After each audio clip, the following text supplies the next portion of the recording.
They told you the uniform was an honor. They told you the lasgun was a symbol of duty.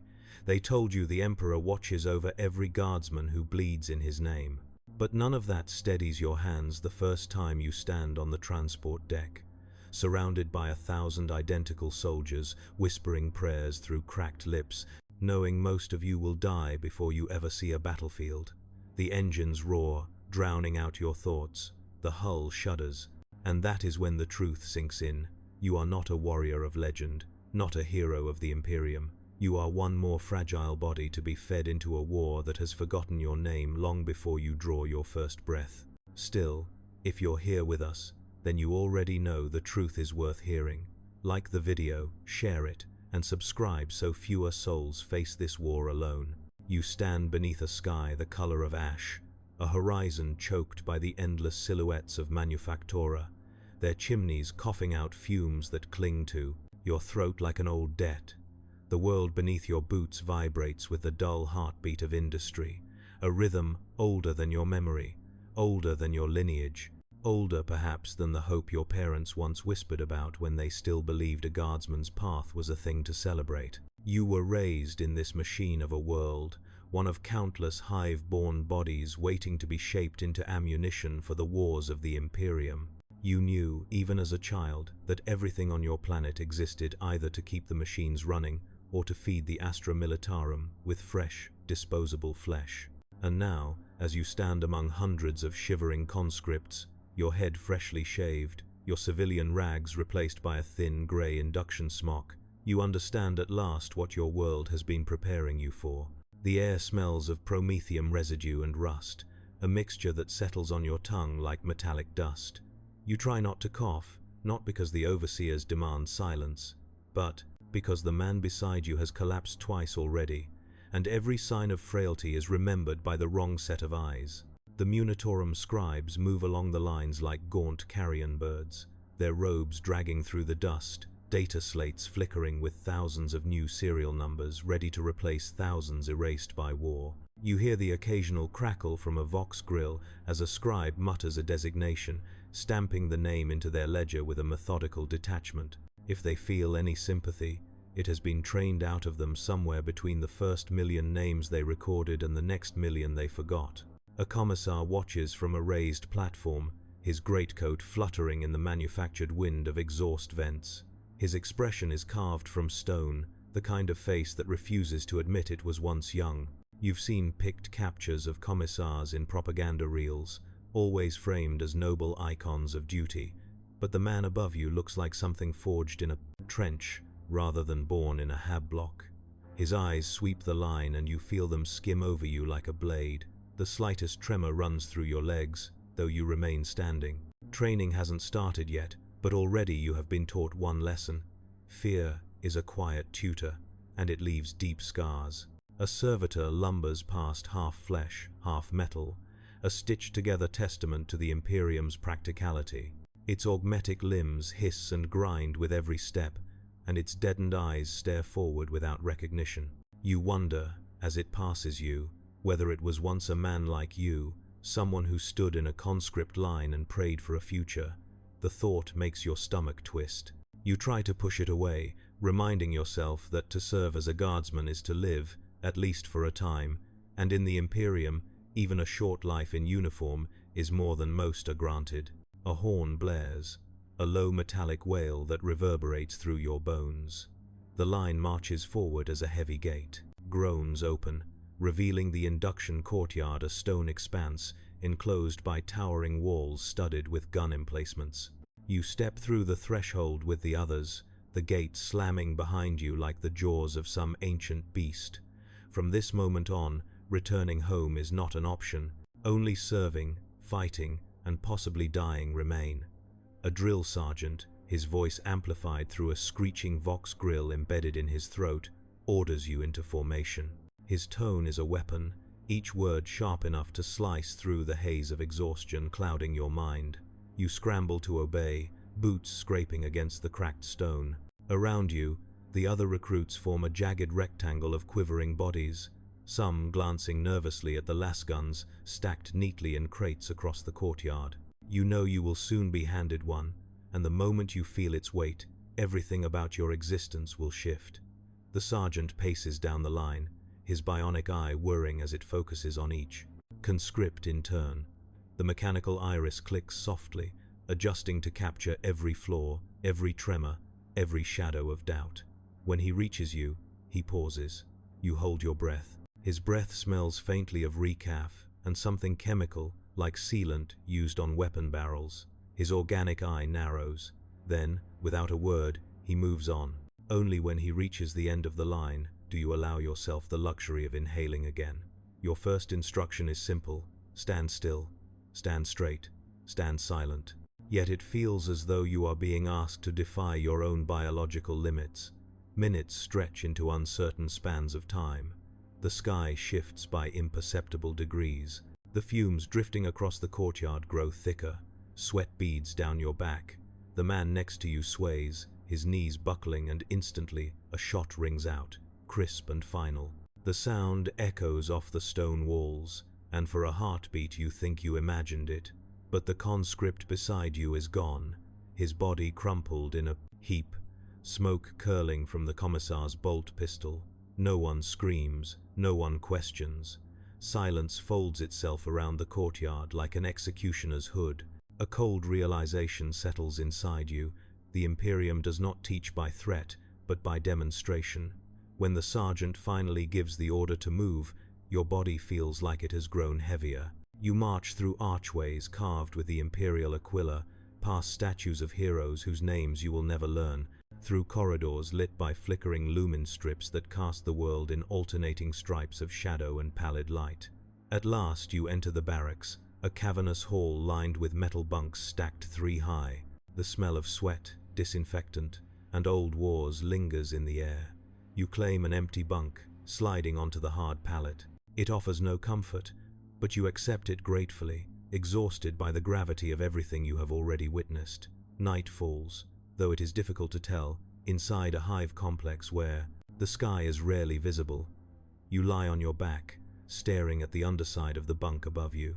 The creaking sound of recruits shifting restlessly forms a jagged lullaby. You try to sleep, but your body refuses. Every time your eyelids grow heavy, you see the conscript collapsing, then the bolt pistol firing. You don't know his name. You never will. Yet you feel as though his death has carved its mark into your consciousness. Eventually, fatigue drags you downward, into a restless half-sleep filled with fractured dreams of marching boots and burning skies. When the klaxon blares to signal the start of training, you jolt awake with your heart hammering. You join the others stumbling into the courtyard, still groggy, your mind spinning as the sergeant barks commands. Training begins with physical conditioning. You run laps around the courtyard until your lungs burn, your legs trembling from exertion. The sergeant moves among you, shouting corrections, occasionally striking a recruit with a shock baton when they lag behind. The pain of the baton's charge is sharp and immediate, but it is far less terrifying than the possibility of being singled out as weak. You push yourself harder, ignoring the fire in your muscles. Then comes weapons training. You are given a lasgun, cold, heavy, and humming faintly with stored energy. The sergeant shows you how to brace it, how to aim, how to steady your hands against recoil. You fire your first shot at a distant target, the red beam lancing out with a sharp crackle. The bolt strikes slightly off-center. Not good enough, the sergeant snarls. You adjust your stance, forcing yourself to focus through the ache in your shoulders. Your next shot hits true. A small flicker of pride ignites in your chest, but you bury it quickly. Pride is a luxury that draws attention. The days blur together. You wake, train, eat nutrient paste that tastes faintly of algae, then train again. Your hands blister, then scar. Your muscles ache, then strengthen. Sleep becomes a brief fragment between cycles of exhaustion. The sergeant's voice becomes a constant presence, embedded in your mind like a command rune. Occasionally, you catch glimpses of other regiments training in adjacent courtyards, squads of hardened soldiers, drilling with precision that makes your own unit look like stumbling children. You wonder if you will ever reach that level. The thought seems impossible, yet the Imperium demands that you will. One evening, After a brutal endurance drill that leaves half the recruits vomiting behind the barracks, the sergeant orders you all to gather. His tone carries an unusual weight. You stand in formation, trying to ignore the throbbing in your skull. Today, he growls, you learn what it truly means to serve the Emperor. A pair of Skitari march into the courtyard, their augmetic limbs glinting beneath their red cloaks. They carry a crate between them, placing it at the sergeant's feet. When the lid is lifted, you see what lies inside: a stack of gleaming identification tags, each etched with a fresh serial number. Your serial number. Every recruit steps forward to receive their tag, sliding the cold metal around their neck. The moment your fingers close around the tag, something shifts inside you. You feel tethered to something vast and unspeakably heavy, an empire spanning 1,000,000 worlds, an ocean of soldiers whose names will never be remembered. You are one of them now, another grain of sand in an endless desert of war. That night, as you lie on your bunk with the tag resting against your chest, sleep evades you again. You stare into the dark, listening to the distant hum of machinery that never stops. You think of your family, wondering if they are still in the hab block, working, surviving, hoping. You think of the man who fell during the induction line. His life ended before it truly began. You think of the commissar's cold precision. You think of the Emperor, not as the golden figure of saintly murals, but as the distant, unreachable presence that rules your fate. And then, beneath the blanket of exhaustion, you feel something strange. Not hope, not fear. Something colder, sharper. A sense of inevitability. You are part of the Astra Militarum now. Your life is no longer your own. Whatever comes next, the horrors whispered about in the barracks, the battles etched into the walls as memorials, you will face it because you must. You close your eyes, and for the first time since induction, you sleep without dreaming. The dawn cycle begins with a sound that is not quite a horn, not quite a klaxon, but something between a mechanical roar that vibrates through the metal frames of the bunks and drags you out of the thin veil of sleep like a hooked cable. You swing your legs to the floor, boots scraping against steel, your body stiff from the previous day's drills. Around you, the other recruits move with the same bleary motions, some coughing from lungs still acclimating to the choking air, others muttering half-formed prayers to the Emperor, hoping the words will be enough to carry them through another day. You do not speak, you do not pray, you simply rise, because there is no alternative. The sergeant waits in the courtyard, already pacing like a caged predator, his bionic eye glowing faintly in the dim morning light. As you form ranks, he surveys the line, pausing whenever someone's posture falters. You stand straight, shoulders back, eyes forward. The lessons from the first days of training etched into your muscles. The tags around your neck feel heavier than yesterday, as if each day adds another layer of responsibility to the metal. Today is different. You can feel it before the sergeant even speaks. The air carries a tension sharper than the edge of a monoblade, and the recruits sense it too. You catch a glimpse of the commissar observing from the same raised platform, his face concealed by the shadow of his cap. That alone is enough to make your heartbeat quicken. The commissar rarely appears for basic drills unless something significant is about to happen. When the sergeant finally halts before the formation, the courtyard falls silent. His voice, when it comes, rips through the hush like a burst of lasfire. Your bodies have been tested, he growls, but your minds remain unproven. Today, we find out who among you can hold the line, and who among you will break. A shiver crawls down your spine. You have heard rumors whispered in the barracks, stories traded between bunks while the overseers were out of earshot. Trials of fear, trials of darkness, trials that strip a recruit down to their rawest nerve and demand they stand firm. You thought them exaggerations, grim stories meant to scare the weaker conscripts. But now, staring into the sergeant's grim expression, you realize they were not exaggerations at all. The Skitarii return, this time escorting a group of tech priests and servitors pushing arcane machinery mounted on wheeled platforms. The devices crackle with static, their surfaces etched with Binharic symbols and warning sigils. You have no idea what they are, but the sight alone fills you with unease.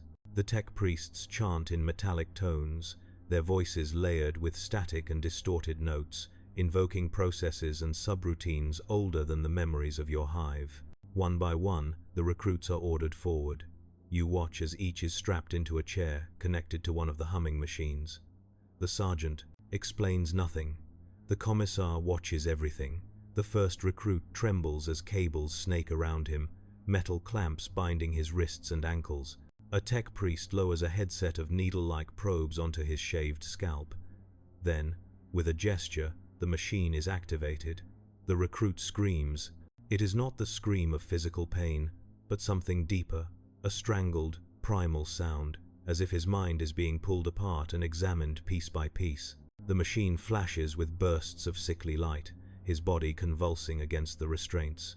When it finally powers down, the clamps release, and he slumps forward, panting, sweat dripping down his face. But he is conscious, he is alive. He is ordered back into line. Another recruit takes his place. Another scream follows. You stand in formation, watching as the trial repeats again and again, each recruit enduring a storm that seems to tear through their thoughts. Some emerge shaken, others furious, others hollow-eyed. A few collapse, afterward, unable to stand, and those are removed quietly by servitors. You do not see where they are taken. You suspect you never will. Your turn comes at last. You step forward, legs stiff, heart pounding. The chair is colder than you expect, its surface chilling through the thin fabric of your uniform. The restraints clamp down with a finality that sends a ripple of dread through you. The headset descends, and the moment its probes touch your skin, you feel a faint prickle, like static crawling across your scalp. The tech priest's mechadendrites hum. His voice, modulated into a flat monotone, whispers Binharic code as he initiates the machine. The world explodes, not with light, not with sound, but with memory. Your mind is yanked open, and visions surge forth, but they are not visions of your choosing. You see the face of your mother as she handed you your first piece of rationed bread. You see the worn lines of your father's face as he pushed you into the lift that carried you away to conscription.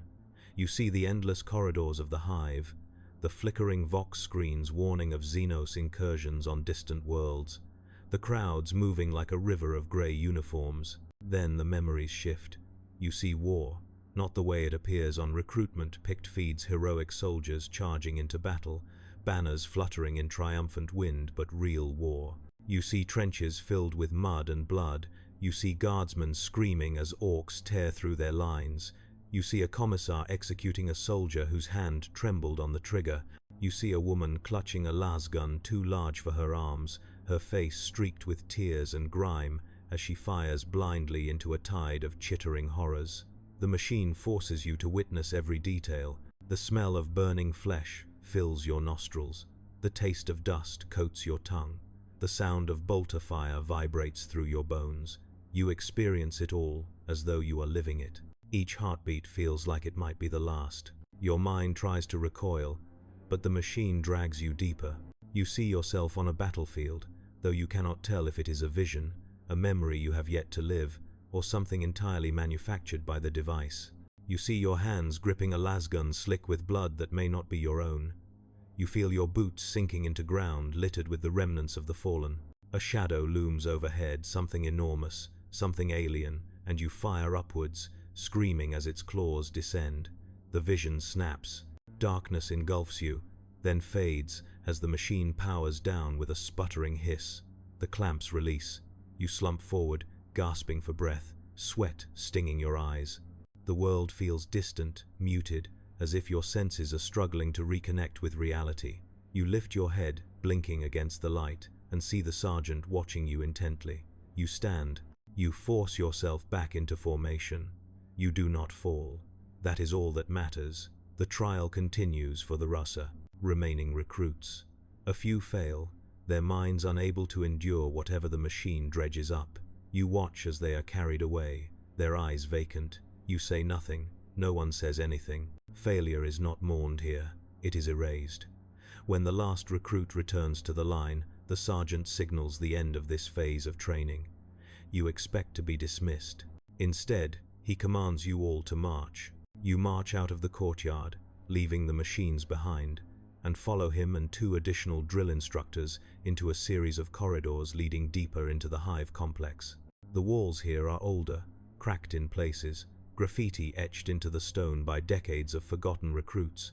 You wonder how many of those names survived long enough to earn a place on a regiment's roster. The path ends at a vast metal door. The sergeant gestures sharply, and it grinds open. Inside lies a chamber, unlike any you have seen. It is enormous, stretching out into a gloom, illuminated only by intermittent flickers of emergency lights. You can hear the sound of dripping water echoing from somewhere far within.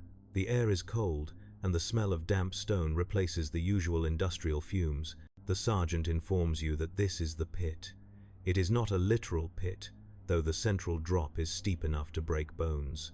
It is a subterranean labyrinth carved long ago beneath the training grounds, its origins unclear. Some recruits whisper that it was once a mining shaft.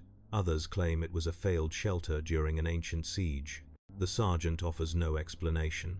The purpose of the pit is irrelevant. Surviving it is what matters. You are ordered to descend. The descent is treacherous. The metal stairs creak under the weight of dozens of recruits, and you grip the railing tightly, your knuckles white. When your boots finally touch the floor, you find yourself surrounded by walls of jagged stone and rusted metal reinforcements. The only source of light is the glow from a few malfunctioning lumen strips overhead, casting long shadows that twist unnaturally as you move. The sergeant remains above, his silhouette framed by the doorway. "Find your way out," his amplified voice booms down to you. "There is only one exit. There are no maps. There is no guidance. You leave this pit either by walking out under your own strength, or you do not leave at all." The door slams shut. Darkness swallows you. Instinct pushes you forward. The recruits disperse almost immediately, some stumbling into side tunnels, others staying close together. You choose to remain near the center, moving cautiously, one hand brushing against the wall to keep your bearings. The air grows colder the deeper you go. Every sound is amplified, the soft scrape of boots, the faint drip of water, the low groan of settling stone. The labyrinth seems to shift around you, corridors branching unpredictably, dead ends appearing where you expect pathways. You hear distant shouts, some enraged, some terrified, some abruptly cut off. You do not know how long you wander. Minutes blur into hours, though time feels distorted in the pit. You begin to notice markings etched into the walls, jagged symbols scratched by previous recruits, some pointing in useless directions, others forming desperate messages that taper off into scribbled chaos. You ignore them. Madness thrives here. You refuse to let it claim you. At one point, you hear something behind you, footsteps, but not human, a dragging sound, a wet scrape. You do not turn around. You walk faster. Whatever stalks the pit is not meant to be seen. The sergeant likely knows it is here. Perhaps it is part of the trial. Perhaps it is something older, something the instructors do not speak of. Eventually, your path opens into a wider chamber. In the center lies a corpse, a recruit who did not make it. His throat is torn open, though you cannot tell whether it was done by a creature or by another desperate human. His identification tag glints faintly in the dim light. You kneel, close his eyes, and move on. There is no time to mourn. As you continue, something changes. You hear a faint hum ahead, a low vibration that grows stronger with every step. You follow it, guided by intuition rather than logic. The tunnel curves, and then you see a glow, a soft, flickering light. You approach, heart racing. It is the exit. A single metal door stands slightly ajar, light spilling through the gap. You push it open and step out into a corridor you recognize. You have survived the pit. The sergeant waits there, arms crossed.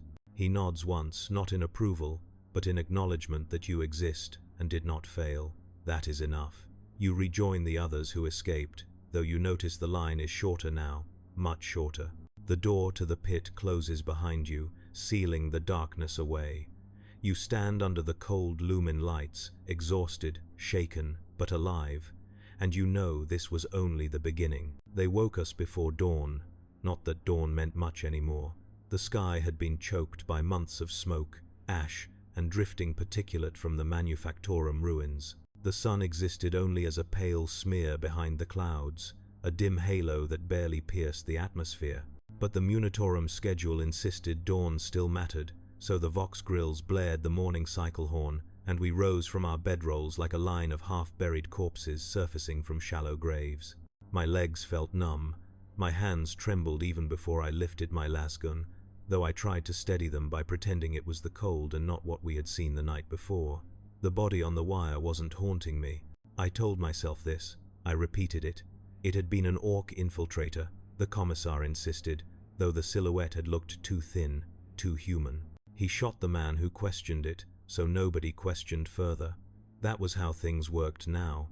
Questions were a kind of heresy, and even the suggestion of that word was enough to empty a trench. We assembled in formation. The line had grown thinner. Men who weren't dead were missing. Sometimes they vanished during night rotations, whispered away by Medicae staff for evaluation, though none ever came back. Other times, they simply broke.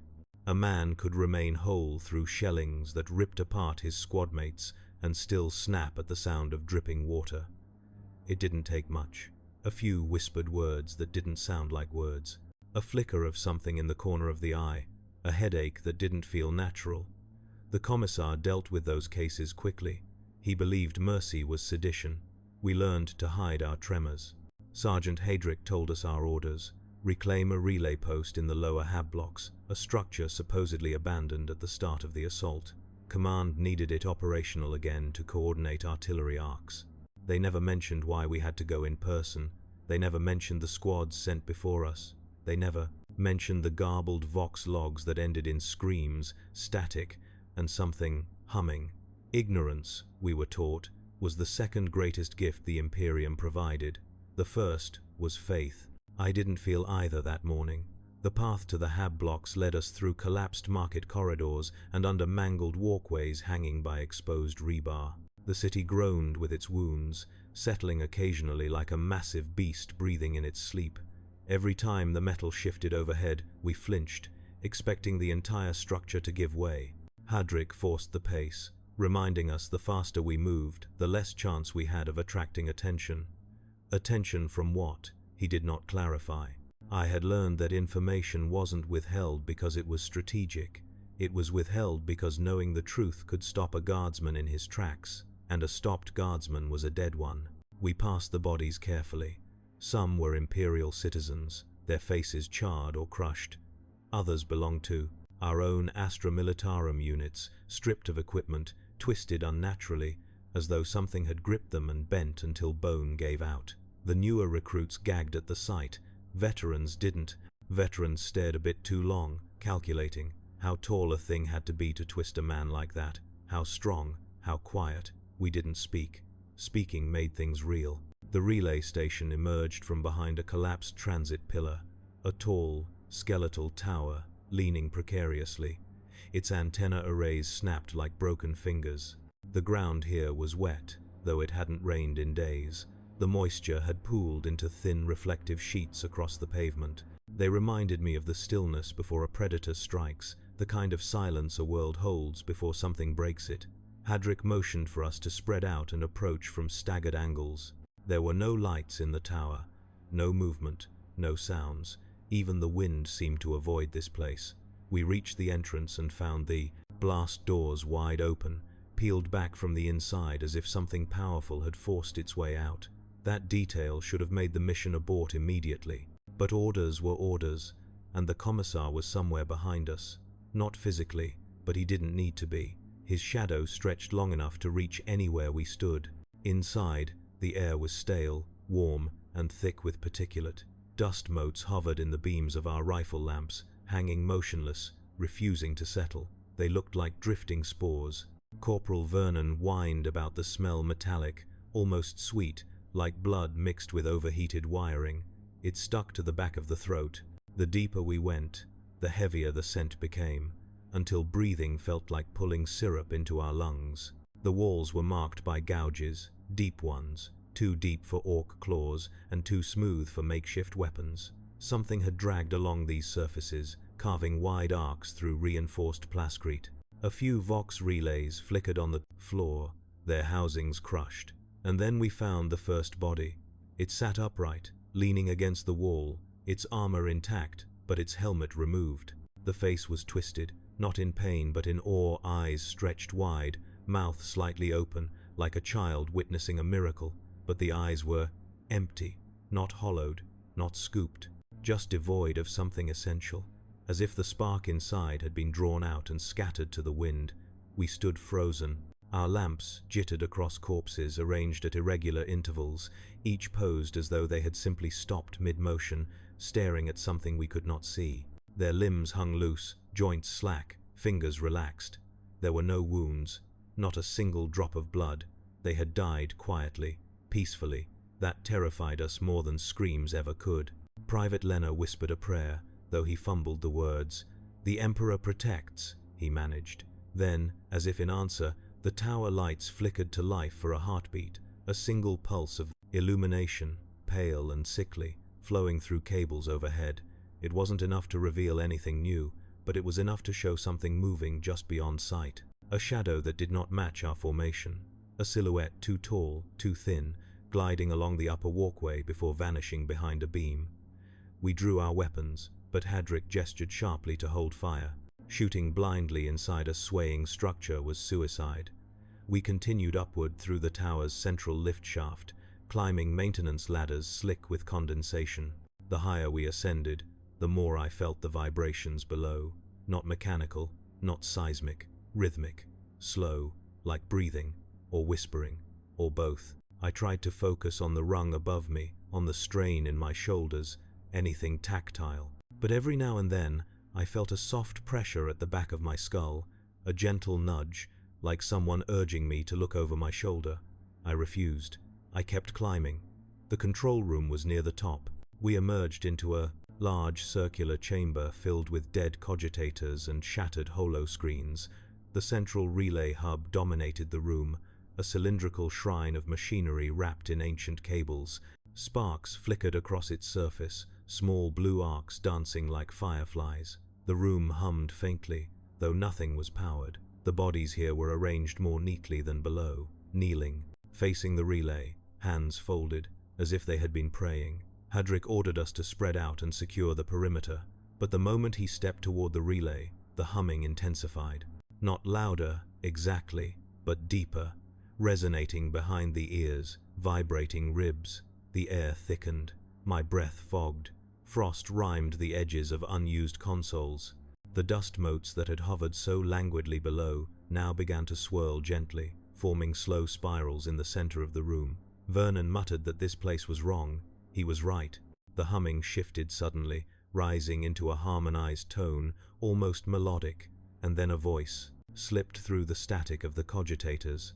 Thin at first, barely human, a whisper forming words we could not understand. One of the kneeling bodies twitched, just a finger at first, then the whole hand, then the head lifted, slowly, as though waking from a long sleep. Its eyes remained empty, but its mouth moved. The sound that came out wasn't speech. It was a continuation of the hum, weaving itself into the relay's resonance. Hadric shot it instantly. The body collapsed, yet the humming did not stop. The dust spirals tightened. The cables on the relay pulsed, dim light racing through them like blood through veins. Something was using the machinery. Something was trying to communicate. I felt the pressure in my skull again, stronger now. Not painful, but invasive, as if someone was gently pushing against the edge of my thoughts, testing for weak points. Lena screamed. He dropped his lasgun and clawed at his helmet, shouting that something was inside.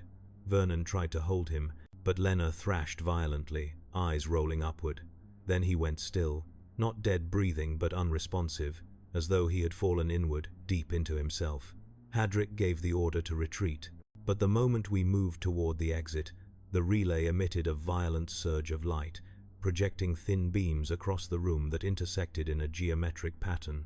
For a split second, the air felt rigid, structured, like invisible walls locking into place. We pushed forward, but it was like walking through water made of glass. Every step fought against resistance, and then the silhouette appeared again. It emerged from behind the relay, taller than a man, its outline shimmering as though not fully real. It glided rather than walked. Its limbs looked elongated, its torso narrow, its head smooth and featureless, except for faint, iridescent lines shifting beneath the surface like circuits made of light. It did not breathe. It did not make a sound, but its presence filled the room like a held breath. Vernon fired first.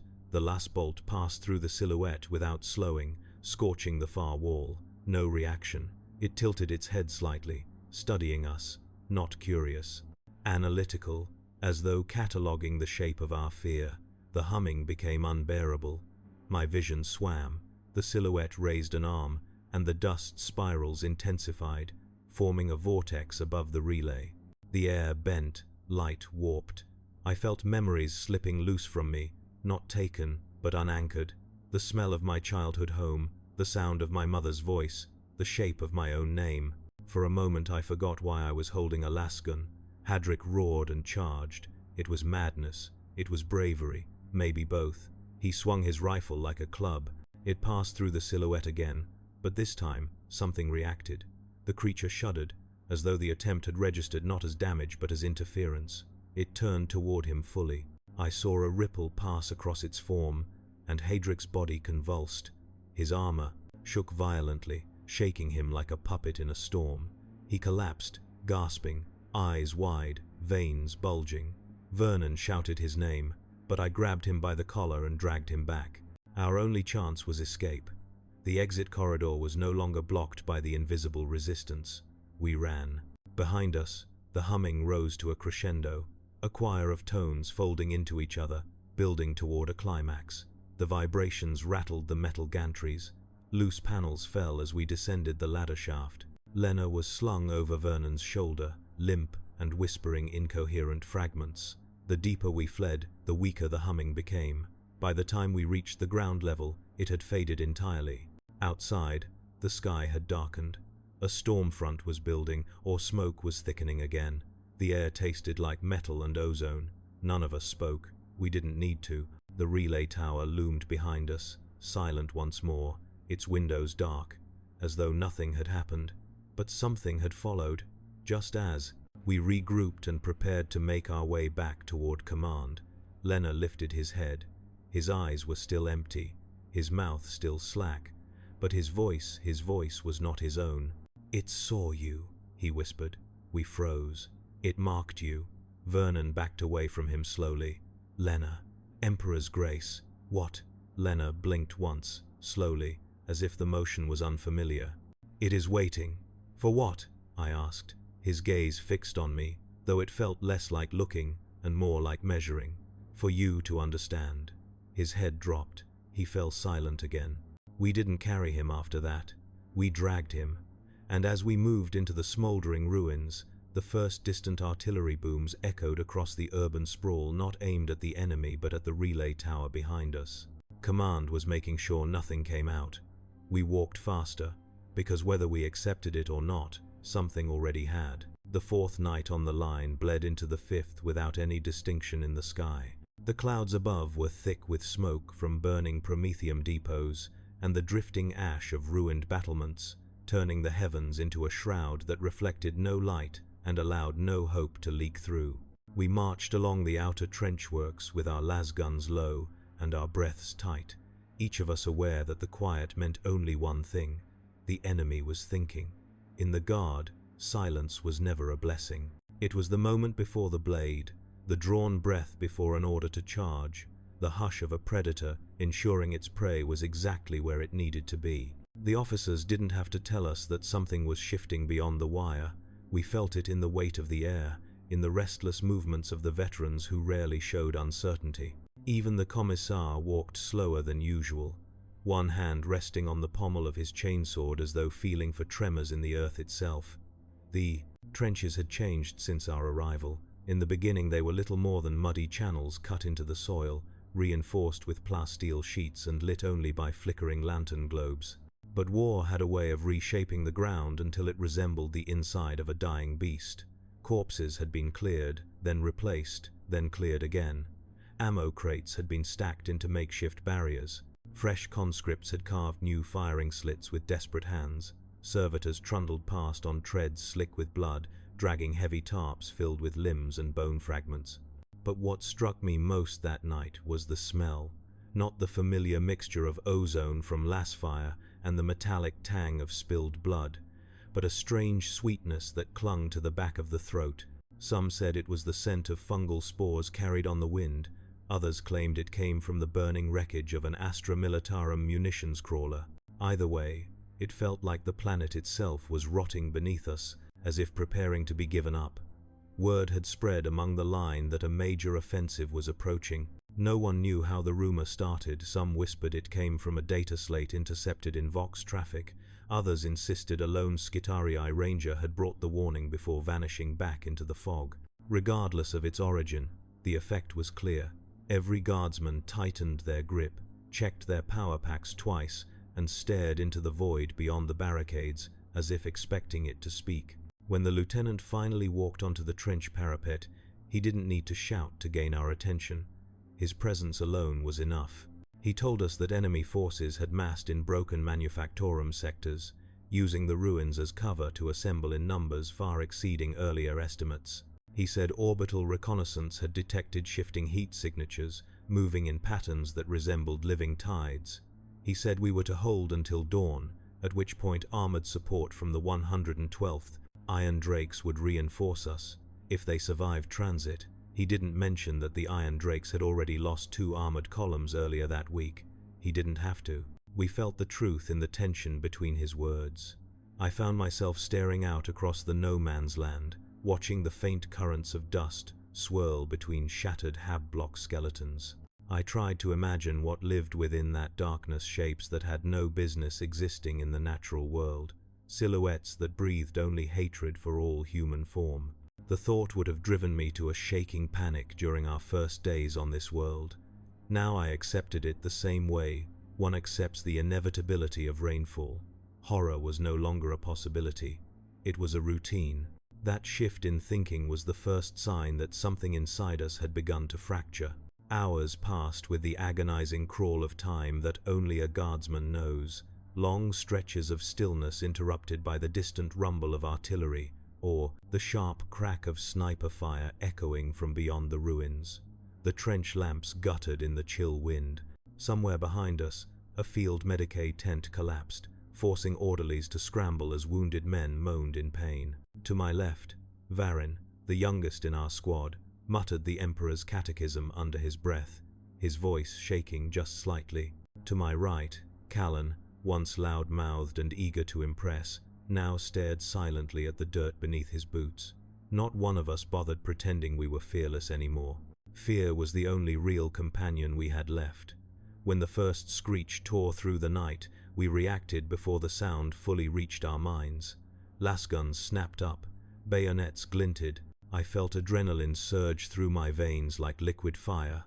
The screech came again, closer this time, accompanied by the unmistakable grinding of chitinous limbs scraping against metal plating.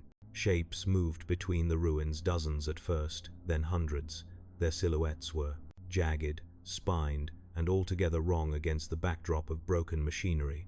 The sight alone was enough to make lesser men run, but the training drilled into us since conscription held firm. We leveled our rifles, breathed in the acrid smoke, and pulled our triggers as one. The lasfire streaked into the dark with rapid succession, illuminating flashes of clawed limbs and gaping maws. A shriek of agony followed as something collapsed into a heap of twitching appendages. But where one fell, another replaced it, and then another, until the ruins themselves seemed to spill over with chittering fury. We shouted for more power packs. We screamed for the heavy stubbers to open fire. We braced ourselves as the ground shook with the stampede of monstrous bodies charging toward the trench. Every battle felt like the worst one yet, but this attack carried a weight unlike anything before it. It wasn't the usual probing assault. It was coordinated, relentless, and overwhelming. For every blast of lasfire that felled a creature, 3 more leapt into its place. Their eyes glowed with a cold, alien hunger. Their screeches pierced through helmets. They moved with an intelligence that suggested guidance from something unseen, something directing their fury with a purpose we could not decipher. The first wave hit the wire and tore through it in seconds. We watched metal strands snap like threads as claws ripped them apart.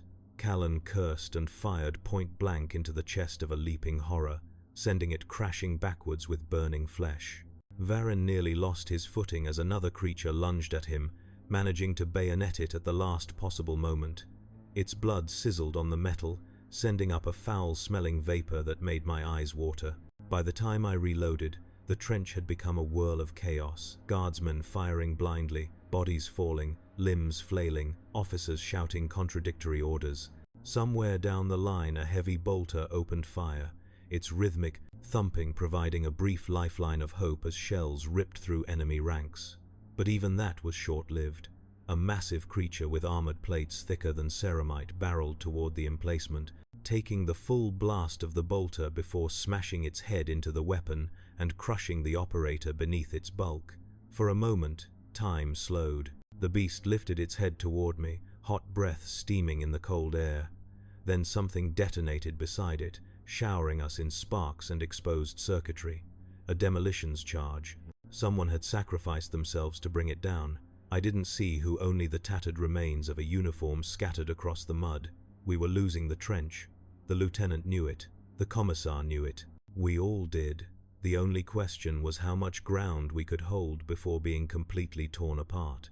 Retreat wasn't an option, not while the enemy was swarming every opening. So we fought with every ounce of strength left, swinging lasgun stocks like cudgels when our power packs ran dry, using combat knives against creatures that towered over us, grabbing fallen comrades' weapons without hesitation. I felt a claw rake across my armor, tearing a deep groove in the plasteel but failing to pierce fully. I spun and drove my bayonet into the creature's thorax, twisting until its ichor splattered across my visor. The smell was nauseating, thick with bile and decay. I pushed the body off me just in time to see a second wave crest over the trench lip. Then, as if the heavens themselves were ripping apart, a column of white-hot light thundered down from the sky, obliterating a swath of beasts in a single burst. The ground trembled, dust rose in choking clouds, and when the glare faded, a squadron of Valkyrie gunships roared overhead, their engines screaming through the night as they unleashed torrents of fire upon the enemy. Behind them came the silhouette of armored walkers, imposing figures of adamantine strength stomping through the smoke. The Iron Drakes had arrived. Relief hit me like a physical blow, but it was short-lived, because when the Valkyries circled back for another pass, their strafing runs illuminated what lay beyond the incoming waves. The darkness parted for only a few seconds, but it was enough to reveal something immense rising from the ruins, a towering shape with tendrils reaching toward the night sky and armored plates that pulsed like living iron. I couldn't comprehend it fully. The mind rejects forms that contradict natural order. But I felt, in that instant, that this creature was merely one limb of a far greater monstrosity buried beneath the Manufactorum rubble, something so massive that the ground quivered with its shifts. We were not facing a simple enemy assault. This was the beginning of a planetary devouring. The officers shouted for us to fall back to the secondary trench line. The Valkyries dropped flares to guide our retreat, casting long shadows across the battlefield. As we scrambled away from the incoming tide, the Iron Drakes formed a defensive wall of armor behind us, their cannons unleashing devastating blasts that carved smoking trenches through the hordes. But even they struggled to slow the advance. The towering shape continued to rise, tearing through steel, stone, and machinery with ease. We ran until our lungs burned and our muscles screamed. We ran through fields of broken bodies, over shattered barricades, past burning wreckage. The secondary trench line loomed ahead, its walls reinforced and its guns ready. Medicae teams waved us through openings, while Vox operators relayed frantic messages to command. The commissar's voice cut through the noise, ordering us to reform ranks and prepare for another engagement. But as we took our positions, something strange washed over the field. The enemy forces halted abruptly, their movements slowing until they came to a complete standstill. It was as though they were listening, waiting for something. The silence that followed was deep enough to be felt in the bones. Even the Valkyries quieted their engines as they circled overhead, pilots observing the unnatural pause. Then the ground beneath the Manufactorum ruins split open with a thunderous crack, revealing a cavernous maw illuminated by bioluminescent growths. The towering creature descended into the opening like a priest entering a sanctum, its tendrils brushing against the ruins with almost ceremonial precision. The enemy forces followed, slipping into the earth in coordinated waves until the battlefield was devoid of movement. We watched in disbelief. The lieutenant exchanged looks with the commissar, neither daring to interpret what we had witnessed. Some said it was a retreat, others believed it was preparation for something far worse. A few muttered prayers, asking the Emperor for clarity in a moment where clarity was nowhere to be found. All I knew was that the world had shifted. The threat had not diminished. It had only gone underground, and whatever was forming beneath our boots was beyond anything our lasguns could hope to stop. A cold wind swept across the trenches, carrying with it the faint scent of decay, as though the planet itself exhaled in resignation. We braced ourselves for the next stage of this war, aware that dawn would bring answers we didn't want, and questions we were never meant to ask. But dawn never came. Only a sickly glow rising from the depths, pulsing like a heartbeat. The heartbeat of something ancient, something hungry, something waiting for us to descend into its jaws. And in that moment, as the glow spread across the horizon, I understood why the commissars always warned us never to abandon hope, not because hope saved lives, but because losing it made you understand the truth of the Imperium. There are horrors worse than death, and we were marching toward them. The glow from beneath the Manufactorum wasteland had not faded overnight. It pulsed with a rhythm that unsettled even the hardiest veterans, its light spreading through fissures in the earth, like veins carrying sickly luminescence to every corner of the battlefield. By the time the next cycle should have brought daylight, the entire horizon shimmered with an underground radiance that cast everything in pale, unearthly hues. It was not dawn. Dawn was life, warmth, and the promise of temporary reprieve. This glow felt like a warning from a living planet's dying heart. And in that moment, standing in the secondary trench with my fingers curled around the cold metal of my lasgun, I realized that the worst part was not the fear but the quiet. The silence after the retreat of the monstrous horde was so absolute it felt engineered. Every guardsman sensed it, every officer pretended not to. Even the commissar, normally an anchor of certainty, seemed uneasy, though he tried to conceal it. Behind the stiff set of his jaw, we had seen the enemy withdraw. We had watched their immense leader sink into the ruined Manufactorum, as though summoned by something beneath the crust. But what unsettled us most was that we could not explain why. The running joke among guardsmen is that the enemy is stupid until it isn't. But this was intent. This was coordination. This was intelligence guiding the swarm like a puppeteer pulling the strings of a nightmare. Command attempted to re-establish a structured defense. Vox traffic crackled as orders were issued to reinforce the lines, prepare fallback routes, and await additional support units. But every message was undercut by a tremor beneath our boots, a faint vibration that hinted at something massive moving underground. Platoons checked their weapons not because they were told to, but because their instincts demanded it. The Iron Drakes positioned their armored walkers in a wide formation, forming a barrier of adamantine steel between us and the open field. Valkyries hovered at low altitude, their searchlights scanning the glowing fissures for any sign of surfacing threats. We waited, and the planet waited with us. Eventually, the ground shuddered so violently that several trench walls collapsed inward. The shockwave threw dirt into the air and knocked guardsmen off their feet. Cracks ripped across the battlefield like lightning strikes, widening into deep chasms that spewed the eerie glow upward. A low, resonant hum began to rise from the depths. It wasn't the chittering screech of the enemy horde. It wasn't the metallic grind of war machines. It was deeper, ancient, and wrong in ways that made the body instinctively recoil. Callan clamped his hands over his ears. Varin dropped to his knees, whispering prayers to the Emperor with a desperation I had never heard from him. I don't know when I realized the truth, but as I stared at the widening fissures, it struck me with the force of a physical blow. The enemy wasn't burrowing to escape. It was burrowing to become something else. The lieutenant ordered heavy weapons teams to open fire on the fissures. Las cannon blasts seared into the earth, melting stone and flesh alike. Heavy bolter fire shredded anything that crawled up from the depths. For a moment it seemed like we were making progress until the hum escalated into a roar. Chunks of land collapsed into the glowing abyss. Entire ruins sank like structures pulled down by unseen hands. And then the battlefield erupted. A colossal form surged upward, annihilating what remained of the Manufactorum district in a single catastrophic motion. It was impossible to fully comprehend. Its size dwarfed any Imperial knight, any tank, any fortress. Its body glistened with armored plates thicker than the hull of a ship. Tendril-like structures writhed from its sides, each one tipped with blades or biological weaponry that pulsed with an internal, malignant energy. Eyes, if they were, eyes glowed with a cold awareness that pierced through the smoke. This creature, this monstrosity, was not a beast. It was a process, a stage, a metamorphosis, and it was not alone.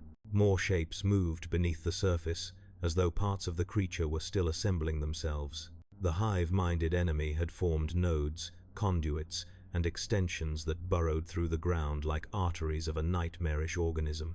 We had not encountered merely a swarm. We had encountered the early awakening of a planetary engine of consumption. The Iron Drakes fired everything they had. Battle cannons boomed, missile pods streaked through the sky, autocannons spat tracers into the creature's armored hide. Valkyries unleashed volleys of rockets, their explosions carving burning craters across its surface. The ground shook with every hit, but the creature did not fall. It barely reacted. It continued to rise, unfolding its massive form like a blooming flower of ruin. The lieutenant ordered a full retreat. The commissar disagreed. Conflict between officers is rare on the battlefield, but the commissar's authority superseded the lieutenant's, and his voice cut through the chaos with fanatical clarity. He said retreat would lead to planetary collapse. He said retreat would abandon the next trench line, the civilians, the remaining armored divisions. He said the Emperor gave us this position to hold, and hold it we would, few argued. Few had the strength left to. We were exhausted, terrified, and outmatched, but the commissar's certainty was contagious. It was easier to follow him than to imagine what would await us if we turned our backs on the monstrous titan clawing its way from the planet's wound. The Iron Drakes closed ranks, their armored walkers stepping forward as if marching into the maw of death willingly. Their servos whined under the strain of constant firing. Their engines glowed white-hot as they diverted all power to their weapons.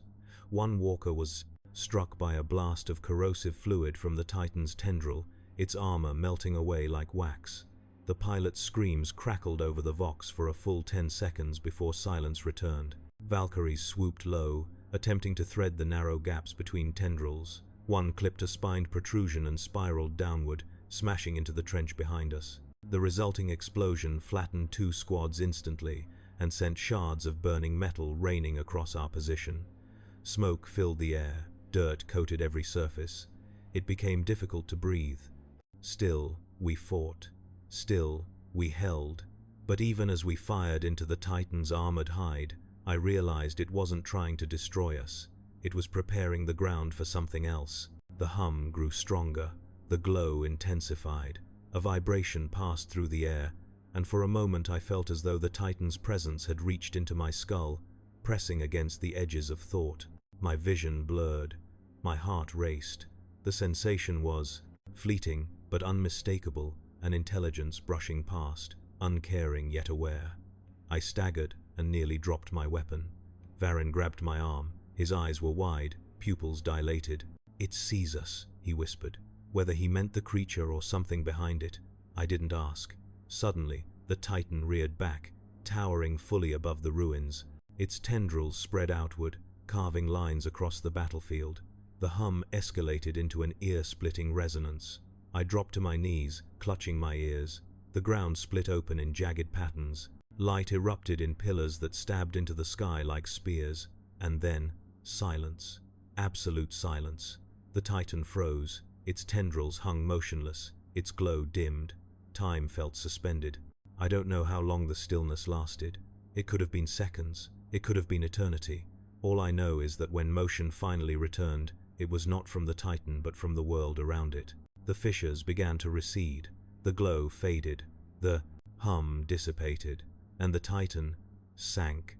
It lowered itself back into the abyss, plates folding inward like petals closing around a core.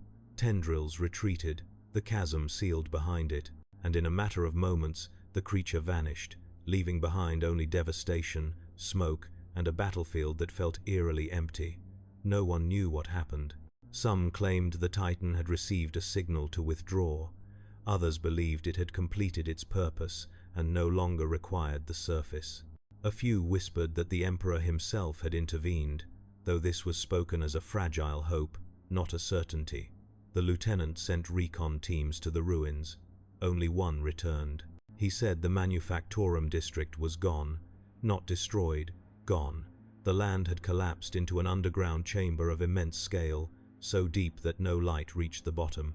He said he heard movement down there, faint but constant, like the stirring of something vast. Command decided to regroup. The Iron Drakes limped back to their staging ground. Valkyries circled overhead, weapons primed but unused. The secondary trench line was reinforced. Medicae teams worked through the wounded in silence, their faces strained from exhaustion and disbelief. But among the guardsmen, a different silence took hold, one born not of shock, but of altered perception. We were no longer fighting a swarm. We were fighting a planet being rewritten. As night fell, though the sky still glowed faintly from below, I found myself alone at the edge of the trench, staring toward the ruins. The wind carried dust across the battlefield, swirling around the cracks that still pulsed faintly with residual energy. I felt the same pull I had felt earlier, like something beneath the surface was brushing against my thoughts. But this time, I didn't look away.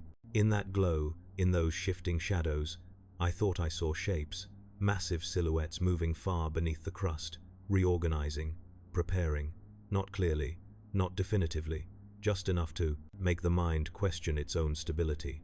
The commissar passed behind me, his cloak torn, his bionic eye flickering faintly. He stopped beside me for a moment without speaking, watching the horizon with the same quiet dread none of us would admit aloud. Finally, he said one thing: "This world is changing, and we will be here when it finishes." He walked away without another word. I don't know if he meant it as prophecy, punishment, or reassurance. But as I stared at the trembling earth, I realized that survival wasn't the end of a guardsman's duty. It was merely the permission to witness the next horror.